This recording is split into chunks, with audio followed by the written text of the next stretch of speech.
तो hello students, आज हम स्टार्ट करने लगे हैं क्लास 2 के इंग्लिश ओलंपियाड के क्वेश्चंस के आंसर। तो आप देख सकते हैं यहाँ पर 40 मिनट्स का टाइम मिलता है बच्चों को और टोटल 25 क्वेश्चंस होते हैं। तो 25 क्वेश्चन 5 सेक्शंस में डिवाइडेड है, जिसमें elementary knowledge, writing and speaking skills, word knowledge, reading and comprehension skills, 4 section होते हैं और पांचवा सेक्शन जो होता है मेरिटोरियस जोन का। तो आइए हम स्टार्ट करते हैं अपने फर्स्ट सेक्शन एलिमेंट्री नॉलेज से। तो जो यहाँ पे क्वेश्चन आया है, दिस इज अ डैश, तो इमेज दी हुई है, हमें पहचानना है कि किसकी इमेज है। तो ये एक बेल की इमेज है, तो correct answer will be bell. Okay, so आगे चलते हैं। Find the picture that ends with letter E. तो यहाँ पे 4 पिक्चर्स दिए हैं, हम एक एक करके पढ़ते हैं इनको। ये है ब्रूम, ये है फ्लावर, ये है लोटस, ये है माउस और ये है ट्रेन। तो माउस है एक ऐसा ऑप्शन जो कि जिसका आंसर जो है ई पे एंड हो रहा है, जिसका मतलब जो वर्ड है, पिक्चर है, ई पे एंड हो रही है। थर्ड क्वेश्चन में हमसे पूछा है the spelling of which one of the following images begins with the 15th letter of English alphabet. तो अगर हम लेटर्स की बात करें तो 1 से लेके अगर हम 15 तक काउंट करते हैं तो हमारे पास ओ लेटर आता है। अगर हम देखें A B C D E F G H I J K L M N O, तो आउल रहेगा इसका आंसर बी। ठीक है, उसके बाद चलते हैं हम नेक्स्ट सेक्शन आ गया राइटिंग और स्पीकिंग स्किल्स का। इसमें फोर्थ क्वेश्चन है mister Sharma is a doctor and dash wife is a nurse. तो हमें फिल इन द ब्लैंक भरना है। तो mister Sharma is a doctor and his wife is a nurse, तो आंसर यहाँ पे रहेगा हिज। फिफ्थ क्वेश्चन है a cat dash a long tail. Fill in the blank भरना है। A cat has a long tail, तो हमें यहाँ ऑप्शन में देखना है हैज, हैव, इज, आर, ये ऑप्शन दिए थे, तो करेक्ट आंसर है हैज। सिक्स क्वेश्चन पे चलते हैं। यहाँ इमेज में हमें एक एलिफेंट दिखाया हुआ है और हमसे पूछा गया है there is dash elephant in the zoo. तो एक ही एलिफेंट है, तो an elephant in the zoo, तो answer will be A. Seventh question है spelling of which one of the following words has only one vowel. Vowel हमें पता है ए ई आई ओ you होते हैं, तो हम एक एक करके सभी के नाम देखते हैं। ये एक ए ऑप्शन में एक बास्केट है, तो यहाँ पे ए और ई दो वॉवल्स आ गई। ये ऑरेंज है, यहाँ पे ओ भी है, ए भी है, ई भी है। ये एक लेमन है, यहाँ पर भी हमारे पास दो है। ये एक ड्रम है, तो ड्रम में सिर्फ यू एक वॉवल है, तो आंसर रहेगा डी। आगे बढ़ते हैं। 8th to 10th क्वेश्चन के लिए हमें डायरेक्शन दी है based on English etiquette and conversation skills. तो जो बोला गया है वो करना है। पेरेंट पूछ रहा है how should you ask for help politely, तो बच्चा क्या कहेगा? Help me now, can you help me please. So this is the polite way. I don't need help या do what I tell you is incorrect, तो answer रहेगा यहाँ पे B. Ninth question है फ्रेंड पूछ रहा है what is the time by your watch. तो आप उसे क्या आंसर करेंगे? By a watch, watch doesn't show time, या इट इज 3:30 पीएम। तो ये ऑप्शन जो बी है it is correct. Tenth question है पेरेंट पूछ रहा है what should you do if someone is talking to you. तो बच्चे को क्या कहना चाहिए? Ignore them, look at them and listen, yes ये कहना चाहिए। टर्न अवे या येल एट देम, ये इनकरेक्ट ऑप्शंस हैं। तो ये एटिकेट्स के ऊपर क्वेश्चंस थे। नेक्स्ट सेक्शन में चलते हैं। सेक्शन सी वर्ड नॉलेज है। तो यहाँ पर हमें जम्बल्ड वर्ड्स दिए हैं जिनको हमें मीनिंगफुल वर्ड में चेंज करना है। तो NYSUN है, तो इसका साइनो सायन सनिन नहीं होगा, तो करेक्ट आंसर जो बनेगा यहाँ पे बनेगा सनी। 12th क्वेश्चन है fill in the missing letters with the help of given picture. तो ये एक टेलीविजन की पिक्चर है, तो यहाँ पे हमें स्टार्टिंग में टी दिया है, लास्ट में एन दिया है, तो बीच वाले वर्ड्स हमको मैच करने हैं, तो आंसर रहेगा इसका सी। ये लिख के देखना पड़ेगा हमको टेलीविजन को। यहाँ पे मैं लिख देती हूँ, ये है टेलीविजन के करेक्ट स्पेलिंग। तो ये यहाँ पे ऑप्शन बनेगा सी।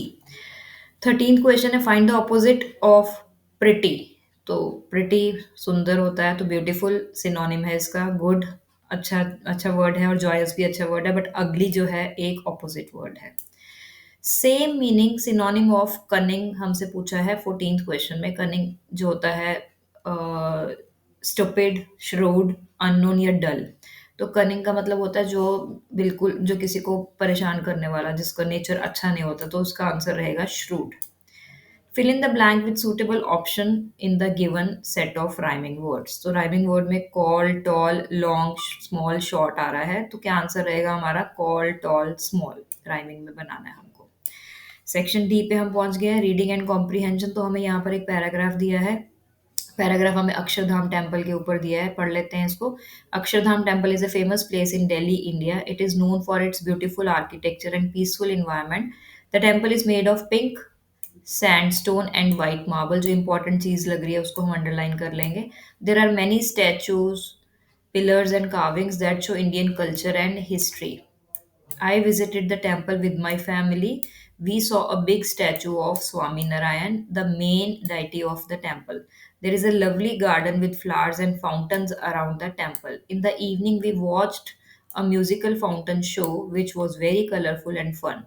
Inside the temple, we walked through halls with pictures and stories about great Indian leaders. It was very interesting. We prayed in the quiet prayer hall and felt peaceful. I liked visiting Akshardham temple because it is both beautiful and inspiring. तो ये paragraph है, इसमें से कुछ questions हमें पूछे गए हैं, उनके आंसर हमें देने हैं। In which city is the Akshardham temple located? तो हम यहाँ पैराग्राफ में जाके वाइट देखेंगे तो it is a famous place in Delhi लिखा हुआ है, तो आंसर यहाँ पर आ जाएगा सी, Delhi. What material is Akshardham temple made of? Red sandstone and gold, pink sandstone and white marble, iron and brick, silver and wood. तो हमने यहाँ पे अंडरलाइन भी किया था इसको, pink sandstone and white marble. तो आंसर रहेगा इसका बी। 18th है, what did the writer enjoy in the evening at Akshardham? Listening to discourse, watching a movie, musical fountain show या फीडिंग बर्ड्स? तो यहाँ पर उसने मेंशन किया हुआ है, in the evening we watched a musical fountain show.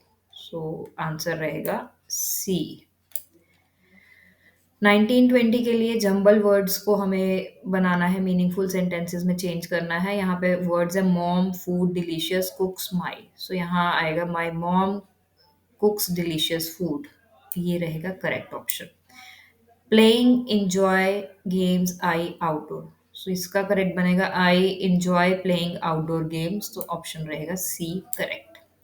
Last section में हम पहुंच गए मेरिटोरियस जोन में। तो हमें यहाँ पे 21 में पूछा है, match the words given in column O with the words given in column T to form another meaningful word. तो यहाँ पे ओ को हम यहाँ लिखें after, afternoon, postman, Sunday and handshake.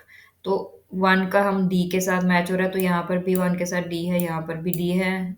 Second को हम ए के साथ मैच कर रहे हैं, तो सेकंड का ए यहाँ पर भी है और यहाँ पर भी है, बट क्योंकि ये ऑप्शन में फर्स्ट का डी नहीं था तो यह ऑप्शन नहीं हो पाएगी करेक्ट, ये भी नहीं हो पाएगी करेक्ट, और ये तो नहीं है। थर्ड का सन डे सी के साथ आ रहा है, तो ये बिल्कुल यहाँ पर है, एंड फोर्थ का हैंडशेक, तो option C will be correct. Fill in the missing letter to make a meaningful word. तो यहाँ पे फर्स्ट लेटर को हमें ढूंढना था, HUNDER, तो यहाँ पे बनेगा थंडर। हमने बोल के देख लेना है, हंडर, फंडर, शंडर या थंडर। सो थंडर स्टॉर्म जब होता है वो थंडर उससे बना है। अगला क्वेश्चन है, which of the following words can not be form from the first 12 letters of English alphabet? थोड़ा सा ट्रिकी क्वेश्चन है ये, बट फर्स्ट 12 लेटर्स जो हमने दे लिख लेने हैं यहाँ पे, ए से लेके A B C D E F G H I J K L, ए से लेके एल तक, एल तक इनमें से कौन से लेटर्स फॉर्म नहीं हो सकते? तो अगर हम देखें केज, CAGE, ये है थर्ड अल्फाबेट, ये है फर्स्ट, और ये है सेवन अल्फाबेट, और ये है फिफ्थ अल्फाबेट। तो ये विद इन 1 to 12 आ रहे हैं। एच भी आ रहा है एंड लाइक भी उसी में आ रहा है, क्योंकि ए 12th है और आई 9 है, देन ये भी 11 है और ये फिफ्थ है। बट यहाँ पे देखें जो एस है, S is out beyond this 1 to 12 वाला रेंज, तो आंसर रहेगा इसका ईज। ओके, PMNOPQRS, सो एस रहता है 19th लेटर, तो वो 19th यहाँ नहीं, आंसर रहेगा इसका डी। 25th क्वेश्चन है, identify the fruit and find the correct spelling. So ये बीट रूट है, तो बीट रूट के करेक्ट स्पेलिंग ये नहीं है, ये नहीं है, सी ऑप्शन इज करेक्ट। तो होपफुली आपको ये जो क्वेश्चंस के आंसर्स हमने सॉल्व किए हैं ओलंपियाड के, अगर आप अपने बच्चे की तैयारी करवा रहे हैं तो आपको हेल्प करेंगे। आप प्लीज़ और वीडियोज़ के लिए हमें फ़ॉलो करें। Thank you.